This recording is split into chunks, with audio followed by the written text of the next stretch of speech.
America ने Iran के बहरी जहाज़ को बहर हिंद में निशाना बनाने की तस्दीक कर दी है और इसकी वीडियो भी जारी कर दी है।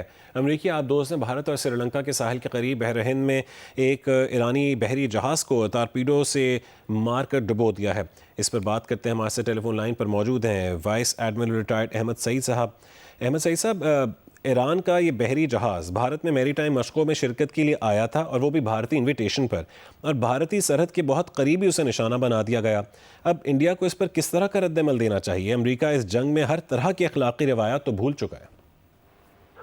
जी, बहुत शुक्रिया। मेरे ख्याल में तो ये बहुत बड़ा एक सानेहा है और इसमें जो तमाम हमारी कवानीन हैं मुरवजा और या जो हमारी रवायात हैं उनको बलाए ताक रख के ये इस ईरानी शिप को एक आप ये कह लें कि उसके आग के सामने उसको डाल दिया गया। ये मेरे ख्याल में इसमें दोनों तरफ से देखा जाए तो जो हिंदुस्तान का किरदार है और जो अमेरिकन किरदार है उस पर बहुत सारे सवालात उठते हैं। सबसे पहले तो जैसे आपने कहा कि ये शिप जो है उनकी इनविटेशन पे आया हुआ था, ये इनके मेहमान थे।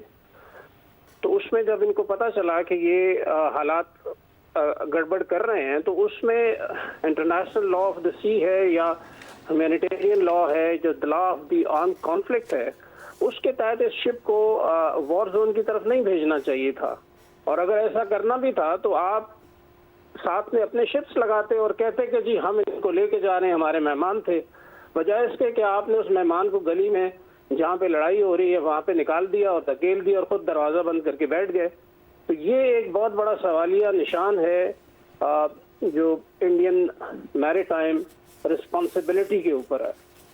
और दूसरा जो आपने बात की इसमें अमेरिकन की, तो अमेरिकन भी उस हवाले से क्वेश्चनेबल इसलिए है कि जब वॉर जोन में शिप नहीं होता तो, या अगर टेरिटोरियल वाटर में होता है या इंटरनेशनल वाटर में होता है, तो उसमें दोनों तरह से उसको under international law of the sea उसको प्रोटेक्शन मिलती है, जिसमें कि वो अगर आपने उस शिप को करना है एंगेज, वॉर जोन की तरफ आ रहा है, तो पहले आप उसको वार्निंग देते हैं। तो ये चूंकि इनोसेंट पैसेज, या अगर आप इंटरनेशनल सी पे बात करें तो फ्रीडम ऑफ नेविगेशन के तहत चल रहा था, तो इसमें ये एक बहुत बड़ा डेंट है मेरे ख्याल में। जो इंटरनेशनल लॉज को सामने देखें तो उसमें अमेरिका ने उसको जब टारगेट किया है तो ये एक बहुत बड़ा सवालिया निशान है। अच्छा अहमद सईद साहब, ईरानी नेवी के डूबने वाले जहाज़ के सेलर्स को बचाने के लिए भी श्रीलंका की बहरिया ने कार्रवाई की है, क्या भारत को नहीं करनी चाहिए थी? जी बिल्कुल, ये उनके बिल्कुल पानियों के अंदर था मेरे ख्याल में, और उसको जब ये तकरीबन सुबह 5 बजे के करीब इनकी डिस्ट्रेस कॉल आई है तो सबसे पहले तो इंडिया को रिएक्ट करना चाहिए था, बिकॉज वो जो अपने आप को नेट सिक्योरिटी प्रोवाइडर और ये सागर प्रोग्राम के तहत ये सी पे रिस्पॉन्सिबिलिटी की बात करते हैं, तो उन्होंने इस पे रिएक्ट नहीं किया। इस पे भी बहुत सारे सवाल उठेंगे और मैं तो श्रीलंका को इसकी दाद देता हूँ कि उन्होंने बहुत टाइमली रिएक्ट किया और उसमें जो कीमती जानें कुछ बचाई जा सकी वो भी बचा ली गई।